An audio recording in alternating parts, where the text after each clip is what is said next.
And now, Pujya Shri Swami Jyotirmayananda commences tonight's satsang with a Sanskrit peace chant. Om Purnamadaha Purnamidam Purnat Purnamudachyate Purnasya Purnamadaya Purnamevavatishyate. Om Shanti Shanti Shanti. And we begin with mystic song by Sri Swami Lalitananda, played and sung by Sri Swami Umananda and Rajneesh. Our song tonight is called My Great Guru. And wherever you are in the country or in the world, join us. You're not on microphone, so no one will ever know if you hit the wrong note. Just sing from the heart.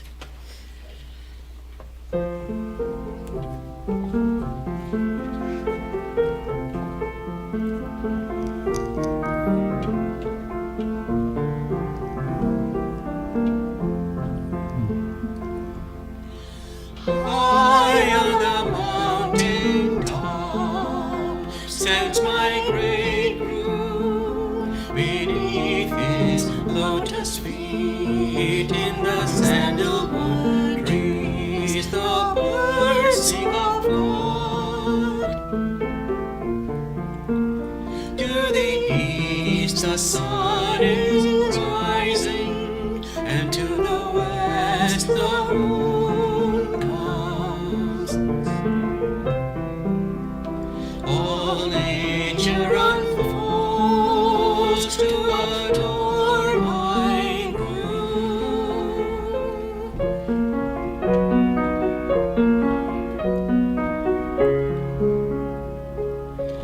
Om Guru Brahma, Guru Vishnu, Guru Deva Maheshwara, Guru Sakshat Parabrahma, Tasmai Shri Gurave Namaha.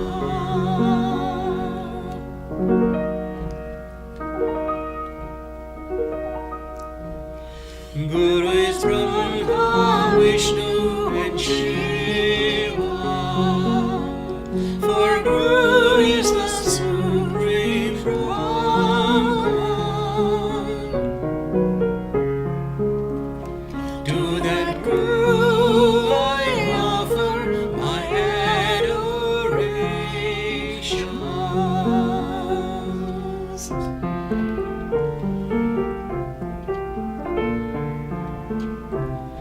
I came to this earth with a wailing cry, and my life was empty. In cold winter and in spring winds,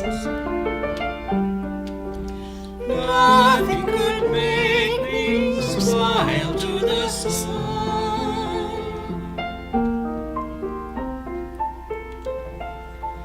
But today I am not alone, because you gave me the kingdom of the unknown self.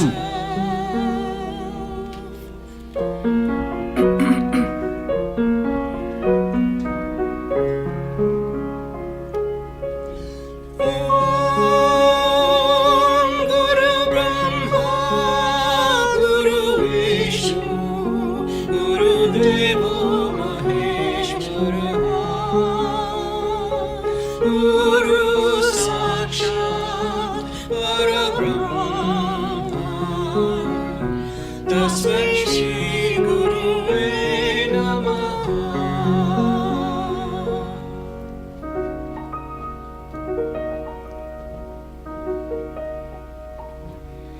Guru is Brahma, Vishnu and Shiva, for Guru is the Supreme Brahman. To that Guru I offer my adorations.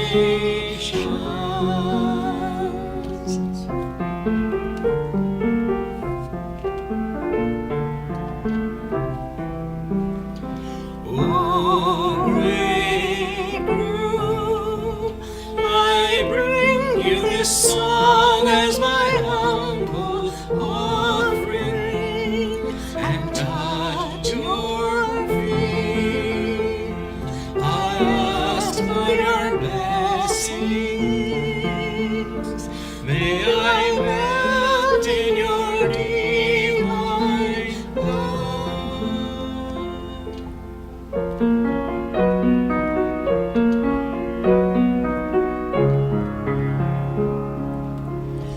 Om Guru Brahma Guru Vishnu Guru Deva Maheshwara Guru Sakshat Parabrahma Tasmai Shri Guruve Namaha.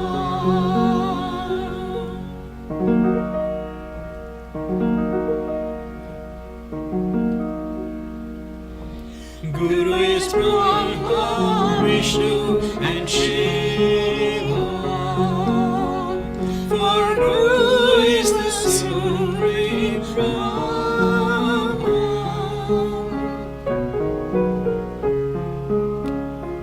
To that Guru I offer my adoration.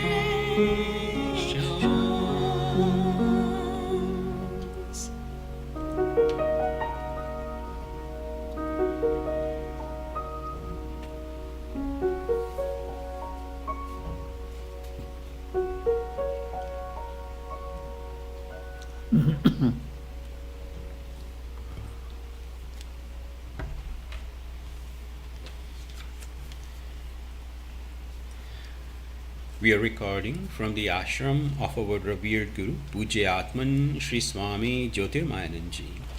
Today is November the 8th, 2020, Sunday evening, and tonight Swamiji will be lecturing on the Srimad Bhagavad Gita. This is series 2018, class number 97.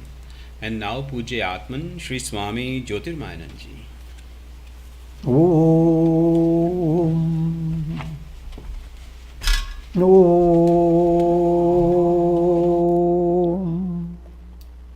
Vasudeva Sutam Devam Kansachanuramardanam Devki Paramanandam Krishnam Vande Jagadgurum. Om. Adorations to Lord Krishna, the preceptor of the universe, destroyer of the forces of darkness, and bestower of immortality. Om. Srimad Bhagavad Gita, we are commencing chapter 10, known as Vibhuti Yoga, the yoga of divine glories. Also, the word Vibhuti is well known. You apply Vibhuti on your forehead, and your forehead shines like ashes. But that's the highly allegorical performance. And what does it imply? The more you burn up your illusions, the illusions are in 3 stages: mala, vikshepa, and avarana. Mala, gross impurities, kama, krodha, lobha, all the impurities, anger, greed, hate. Vikshepa are the subtle impurities of your vasana. And avarana, avarana is the source called ignorance, the veil. Mala, vikshepa and avarana. And as you spiritually advance in the spiritual progress, you are moving away from the illusion of individuality. I am this body, I am this mind. And you are experiencing the real I am.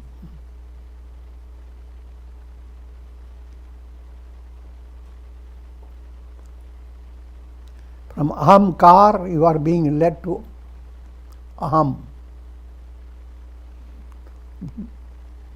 Ahamkar. Using a little wit. It is worst car.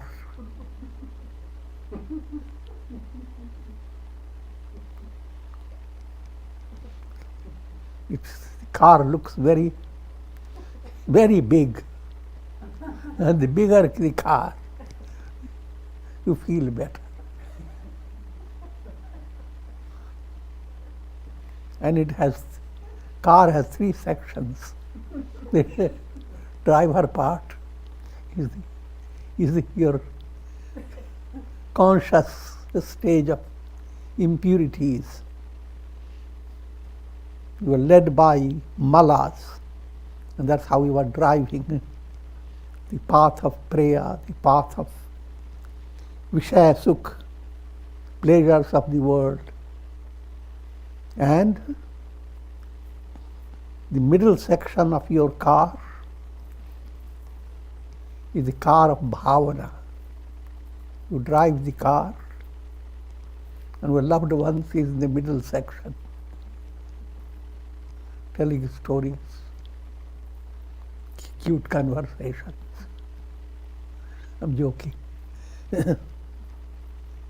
In other words, this is the role of bhavana, feelings. As you live your life, it was as if you are in a car. And the major realities in the practical world are defined by your malas. And behind malas are sentiments. And behind sentiments is the deepest source.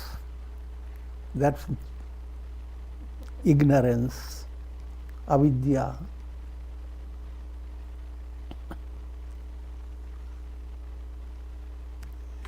So with this, as these illusions move away, your head shines more and more. Without using allegorical language, you become more and more aware that the world is permeated by God in different stages. And climax, the world doesn't exist. Brahman alone exists. Aham Brahmas.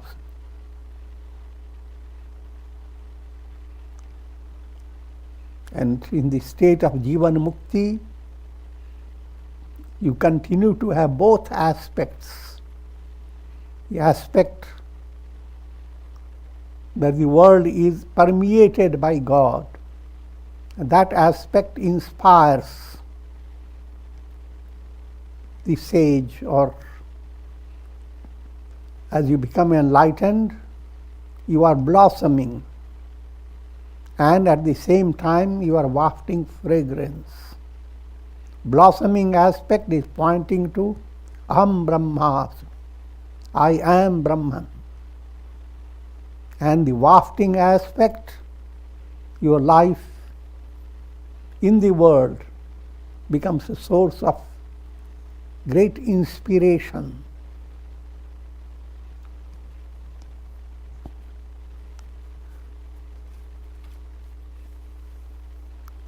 Bhuya eva mahabaho shinu me paramam vachaha yatteham priyamanaya vakshyami hitakamyaya.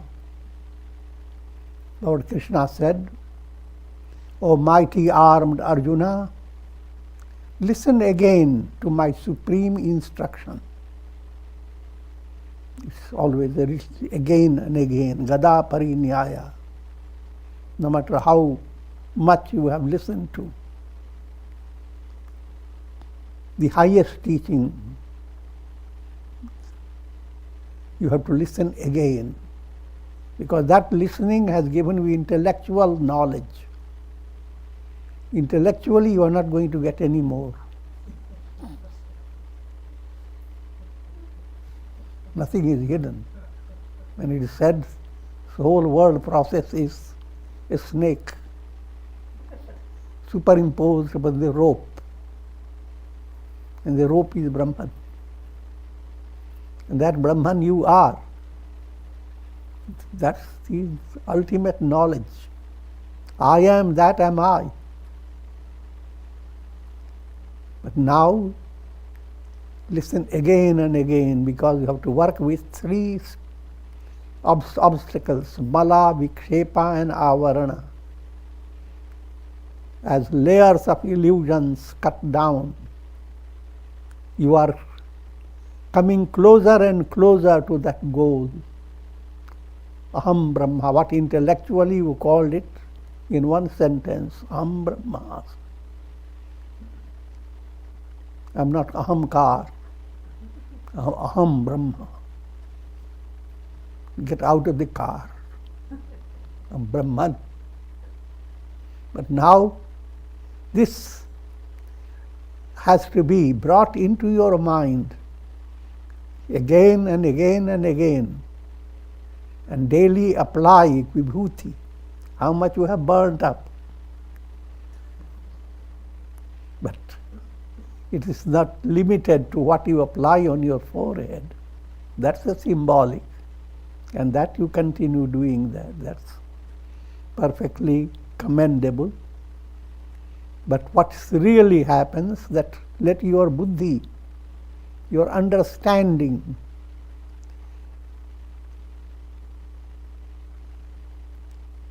join with profound bhavana, feeling. As buddhi becomes purified more and more, your heart becomes more and more relaxed.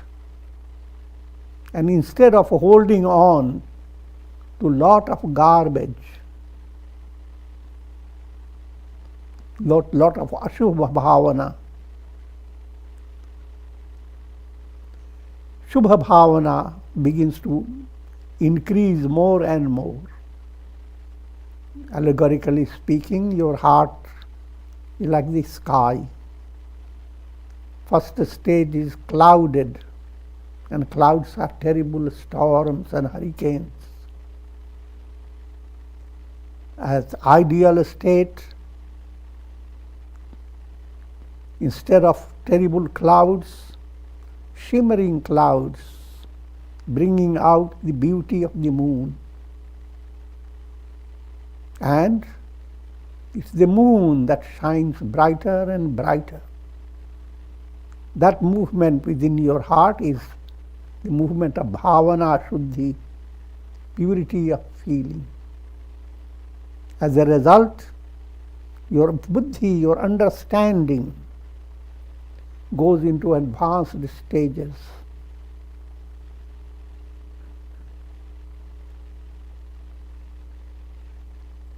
Try to understand. In an early stage, when you are interested in spirituality, to be a devotee of God, you have to go after a sacred temple, pilgrimage center, and you build up many concepts in your mind. How to reach God, how to be united, how long can I be distant from God. But as you advance, revelation occurs that your whole body itself is a divine temple. So, you're looking for temple, it's right here. Looking for how distant God is. The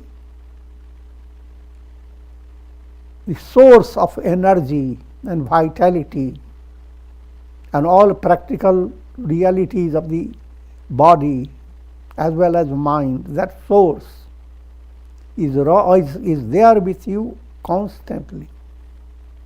As you begin to inquire into who am I, that I is Satchidananda. Where is your Satchidananda? In Rishikesh, in Badri Kedar.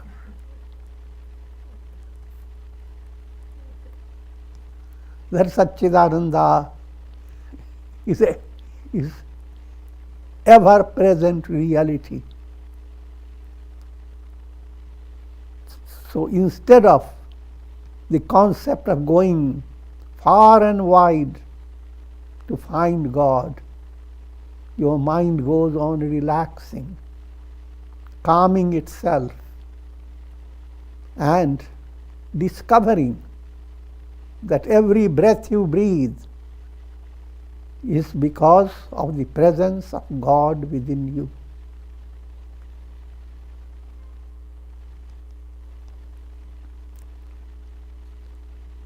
So, coming back to the verse, O mighty armed Arjuna, listen again to my spiritual instruction. So, what I am trying to imply, don't complain when you hear the same instruction coming again and again. Listen again.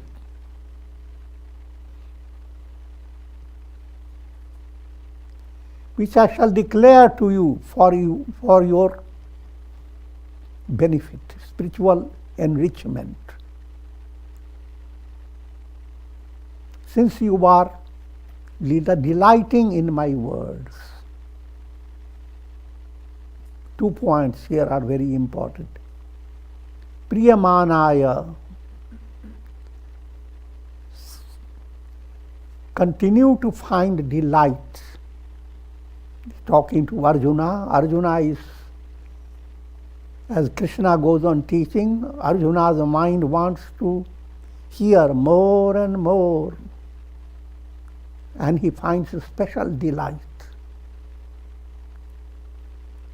If you are spiritually sensitive, you want to have more and more satsanga, more swadhyaya, and there is nothing more inspiring than that project.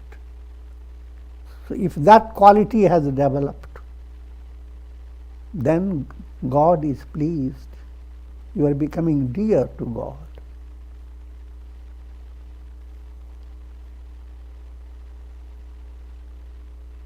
So, since Priyamanaya, continue to find delight,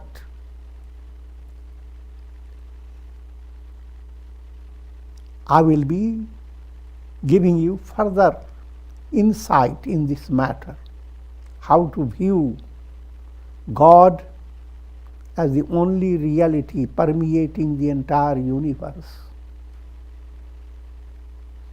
Hitkamaya, for your well-being. So Priyamanaya, you continue to find delight. And in this finding delight is your best well-being.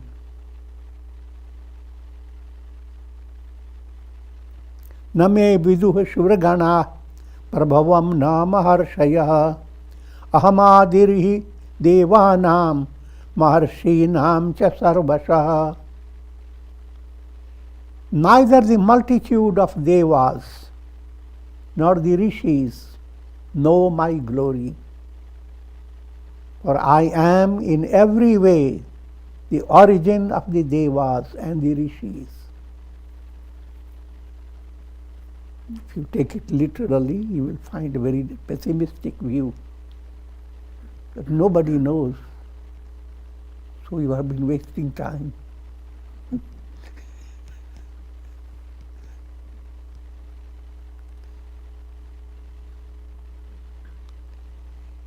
Here the term knowing my glory is first point to understand. It's limited to your intellect.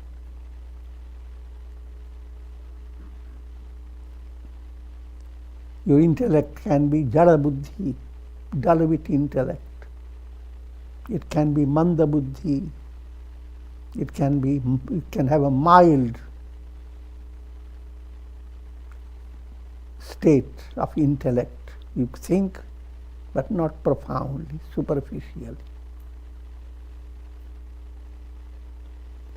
Madhyam buddhi, moderate. You exercise your intellect. But your exercise of intellect keeps your soul in the world of karma. So, you make improvement in your karma. No matter how great improvement you do, world experience brings you health, wealth, prosperity, and all types of blessings. But they are all dependent upon your good karma. And karma continues to change. So if that state of buddhi is madhyam, kind of a, you are benefiting but not complete benefit. Uttam, you come to realize that your real goal is not found anywhere in the world of time and space. Once you realize your experience is like a dream, so all that you are experiencing, wonderful time, it's a dream. The real attainment is waking up from the dream. So no matter how wonderful the dream, you are not against it. You want to have a wonderful dream. But not going on eating your cream all through the dream. No matter how tasty is the cream, you have to discard it.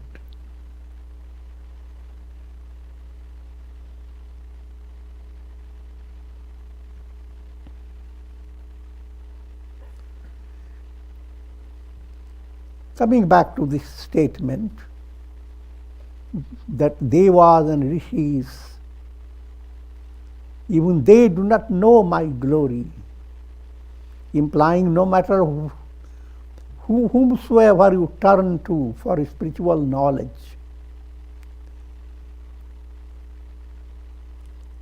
teachings will be given by a sage based upon many factors. If sage is really advanced, no matter how advanced he is, he will not give you the teaching which is at the highest stage. And even if he talks about the highest teaching, you will not be understanding it fully. This is illustrated by the story of Buddha, how different type of aspirants approached Buddha. To one aspirant he says, the world is very real, so do your good karmas and do not default in practicing virtues. To the next aspirant, his mind alone is real. So don't confine yourself only to your practical realities. Your practical realities seem practical to you, but that practical term applies to your mind. Without your mind, you have no reality. Mind alone is real. Third disciple, he said the mind is not real, not even the body. The practical world is illusion. The mind is illusory. And ultimately, nothing of your mind survives in the state of nirvana.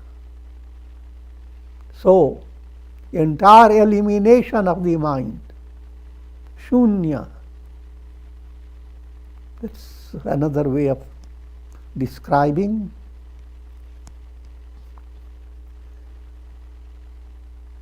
the negation of the world process.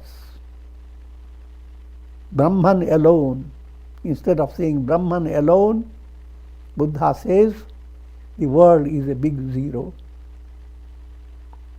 If the world is zero, automatically what is left is Brahman alone.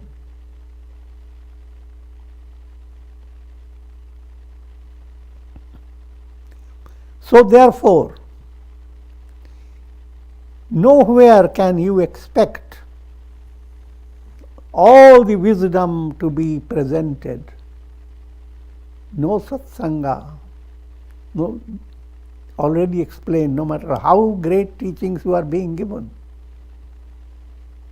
You have studied the Vedanta at the highest level. That doesn't mean that you have known Brahman. You have acquired only according to your capacity. Coming back to that Buddha story, to another aspirant, Buddha says, neither the body, nor the mind, nor the intellect, all that you need is food. You are hungry, food is very important. So get viksha, get prasad from the ashram. What I am implying, that's how a teaching is, just like medicines are presented to a patient according to the need of the patient. But if you are healthy, medicines are not needed at all. If you are healthy, you are enlightened. Aham Brahmasmi. This doesn't in any way reduce the importance of sages, saints, maharshis, gods. They all play their part. But you cannot expect absolute knowledge in a setup where you are being taught and there is someone is a teacher behind you. There is neither teacher nor taught. That's the highest level.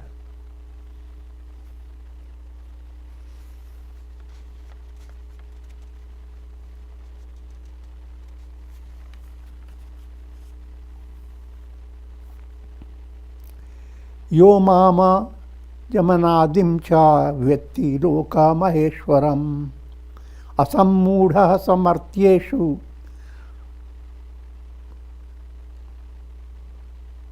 sarva papai pramuchyate.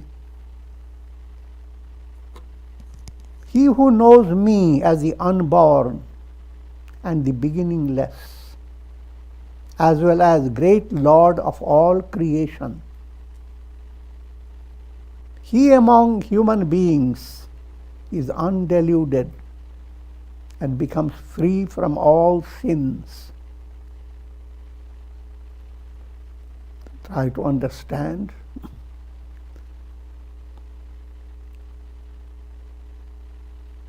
Knowing God, implying if you are dreaming, you must wake up from your dream. Knowing God is to be awakened from the dream of the world process. Your dream has a beginning and an end.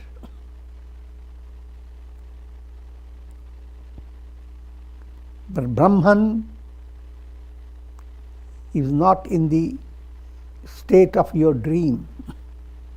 The knowledge of Brahman is cessation of dream, is a revelation.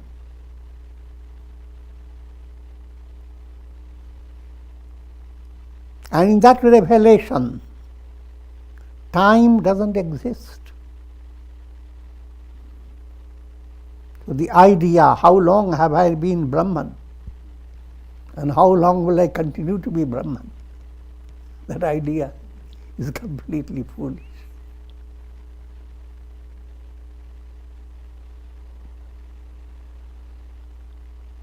Unborn. And that insight has to enter deep in your heart. And you live for that goal to realize that all your pain and miseries are because you are confined to egoistic vision, ahamkara. Each day when you go to sleep, in sleep you are so relaxed. That gives you a simple message that that is your goal. The reality of your personality is Brahman.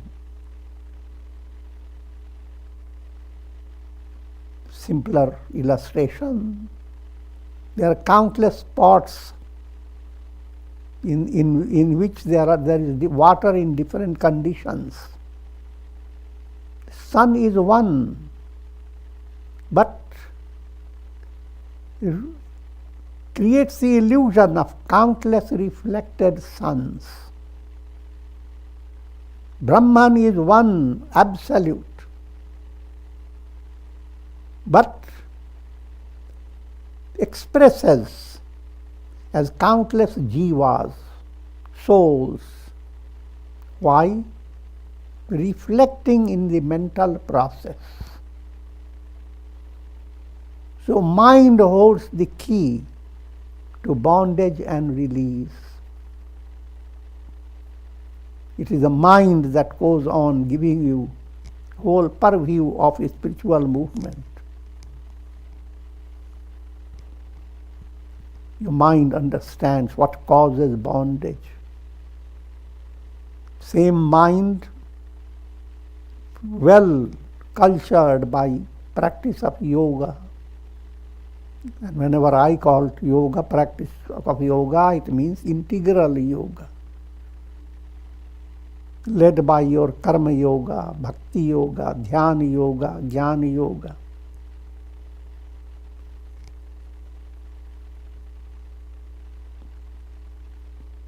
You begin to understand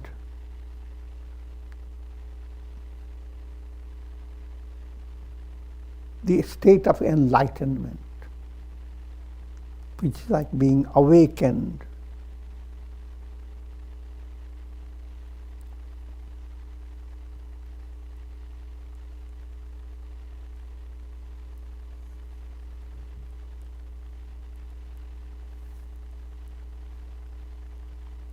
He who knows me as the unborn and the beginningless. The question of time doesn't arise. No matter how time has created lot of burden for your mind, the reality which is intuitional vision,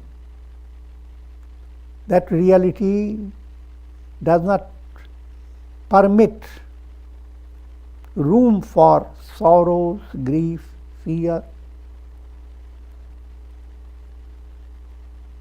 That I am, which is your essential nature, is the great Lord of all creation. When you look for who am I am Brahman. That's your objective. But then also, your objective is to understand that all this you are experiencing is also Brahman. Brahman within, Brahman without. Within and without are allegorical terms. So I am great Lord of all creation.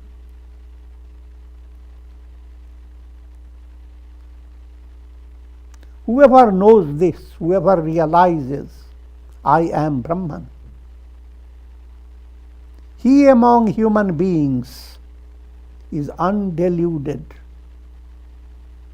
Your delusion moves away, free of delusion.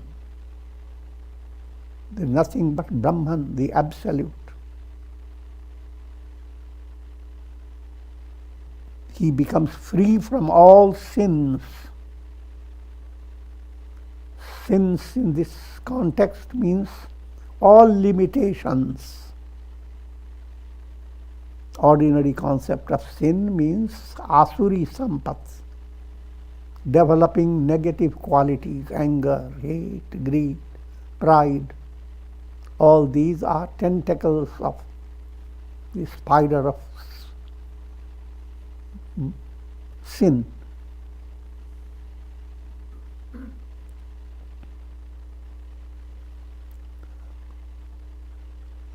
Now turning to the main theme of the Vibhuti Yoga. The main theme is developing Shubha Bhavana, understanding the difference between Ashubha Bhavana and Shubha Bhavana. Ashubha Bhavana, your mental feelings are confined to me and mine. And there are countless things in this world. Me and mine are just a meowing cat.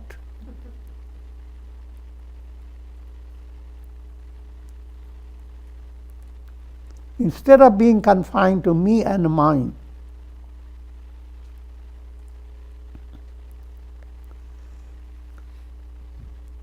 you begin to develop a subtle insight that God, who is a source of boundless love for your soul, who is the reality of your soul, that God is behind all names and forms. But that's a sweeping knowledge. All this is Brahman. And you cannot, in practice, bring this knowledge in your personality. In practice, open the door to that understanding that all this is Brahman.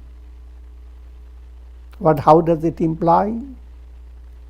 The more you are developing humility, the more you develop the quality of kshama. Instead of being angry, you enjoy the cool feeling of compassionate love. You don't hold on to the grudges based upon negative deeds done by others, but hold on to your internal love. Just like mother doesn't hold on to the grudges against her baby, no matter how wrongly the baby may behave. In the same way, if you are developing that type of sentiment, your heart is opening up to Vibhuti Yoga.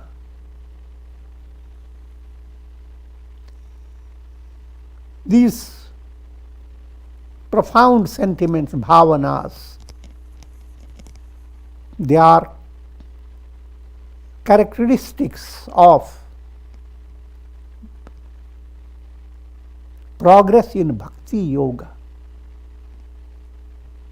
You are a devotee of God. You are a devotee of God, then are you developing these qualities? If you are not developing them, you are using palavras. And what are those qualities? Buddhir jnanam sammoha kshama satyam damah shamah sukham dukham bhavo bhavo bhayam cha bhayameva cha ahimsa samata tushti tapo danam yasho yasha bhavanti bhava bhutanam matta eva prithag vidha. The bhavana world,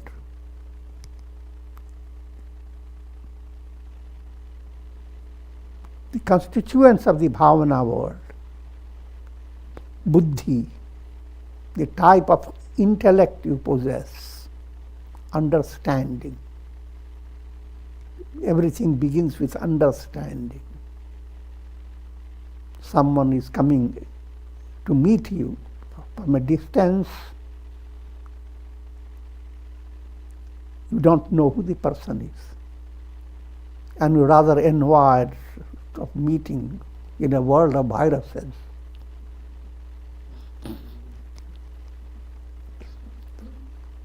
But as the person comes closer, come to realize you had set the person who is your near and dear one for your own project, and he has succeeded in the project and is going to give you the good news. So now the whole scene changes. So this, how did it change? Your understanding. At one stage of understanding, you had a different attitude. Another stage of understanding, your attitude changes. Your heart begins to melt. Next is wisdom. Wisdom here is not the absolute wisdom, means absolute bhavana becomes highest, anubhav, realization of the self. But in this context, wisdom means the degrees of subtle understanding, purity of intellect. The more purified, greater is your knowledge.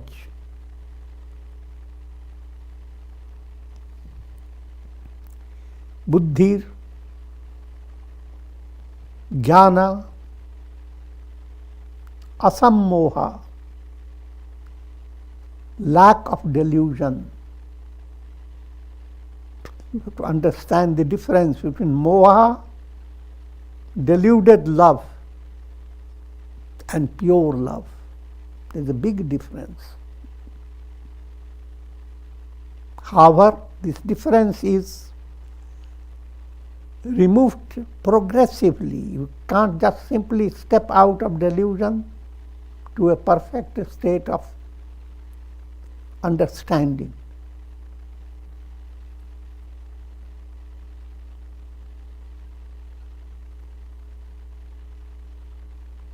Moha term is very important in spiritual studies. The very first chapter of the Gita presents the picture of moha. How Arjuna feels so miserable. So many people will be hurt and destroyed in this battle.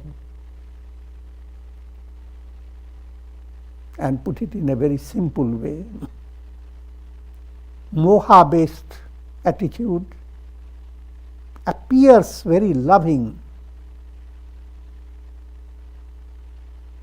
A mother bird is very loving towards the hatching egg. But if her love continues to keep the egg in a state that doesn't allow the bird within the egg to emerge, that type of love seems very cozy, very cute. But it is an acute trouble.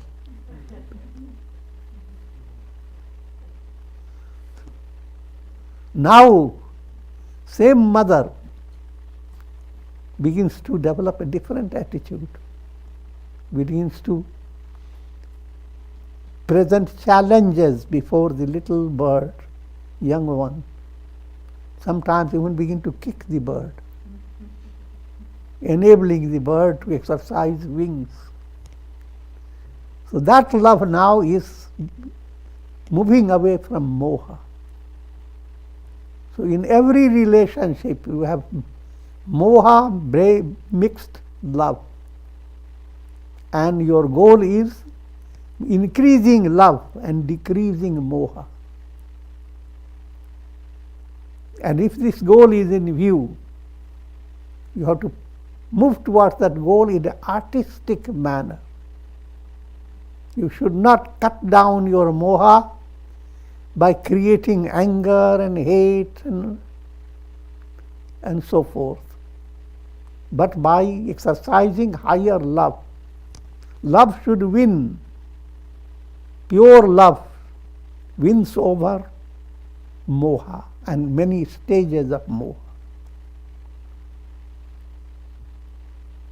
And all these, as you are developing these qualities, you are experiencing closeness with God. You are growing in the image of God.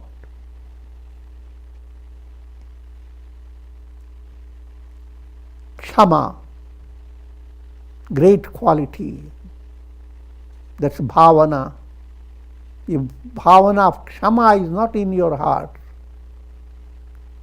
but you consider yourself very great devotee. Why? Because you get up very early, 3 o'clock, practice intense sadhana, you stay on your headstand for a long time.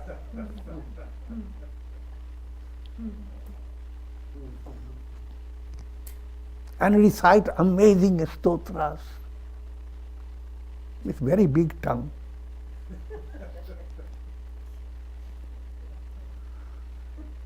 And look at people. Who can be a greater devotee than me?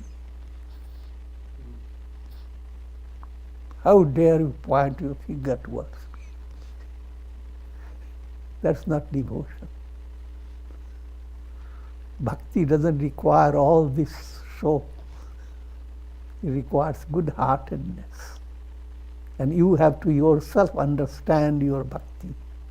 People don't have to authenticate your devotion. It is self-evident. How do you feel? If in your heart your feeling opens up more and more to Shitala Manda Sugandha, cool, gentle, gracious. So even though you are not reciting the name of God, you are developing bhakti. And you may as well say that you are not only reciting, but God is becoming your inner reality.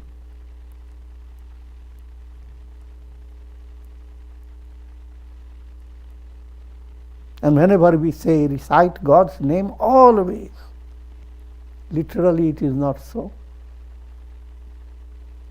But deep down in your heart, you are constantly experiencing the sweet presence of God.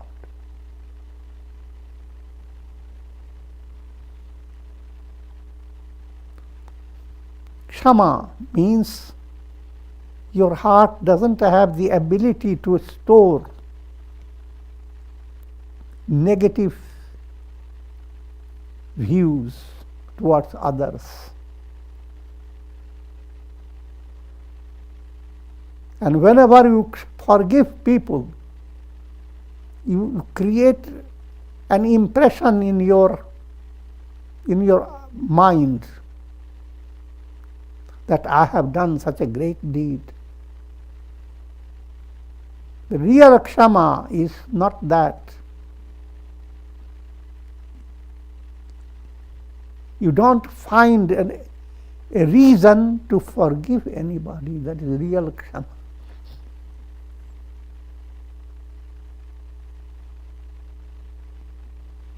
But to make the person understand, you can say, I have forgiven. You can use that in a superficial way. The real kshama is in your heart.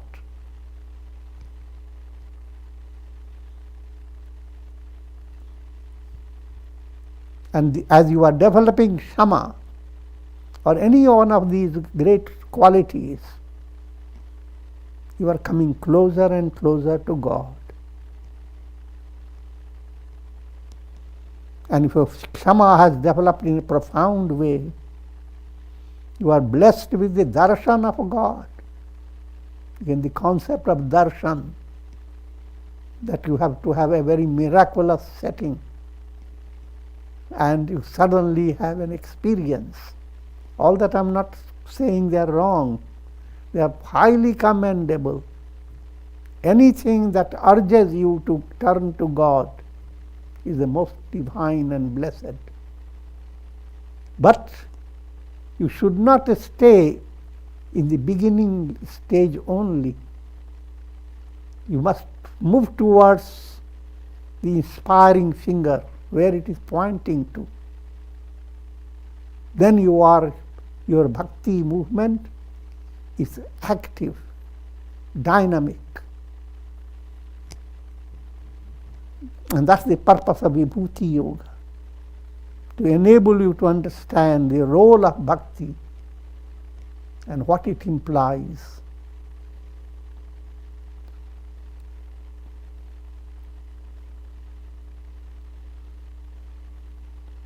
And what it implies, time is over.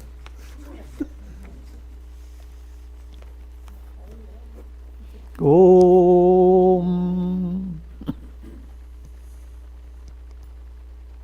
Ram Ram Ram Ram Ram Ram Ram Ram Om Namah Shivaya Om Namah Shivaya Om Namah Shivaya Om Om Shri Krishnaya Namah Om Shri Krishnaya Namah Om Om Namo Bhagavate Vasudevaya Om Namo Bhagavate Vasudevaya Om. Prayer for shower of Karunamaya Ras grace of God over all, and the blessings of Shakti, spiritual strength, Bhakti, devotion, that's what we have been teaching, and Mukti, the revelation of absolute reality. Death virus doesn't exist.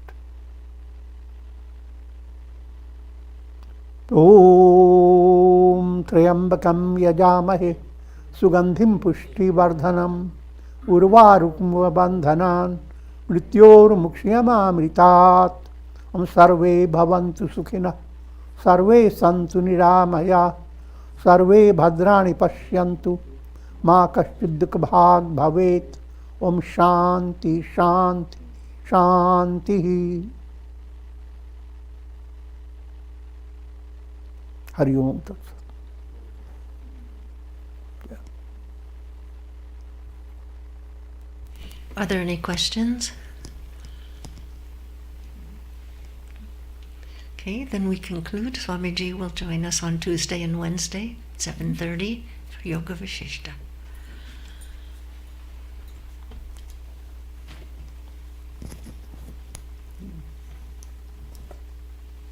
How to get out with the hankar.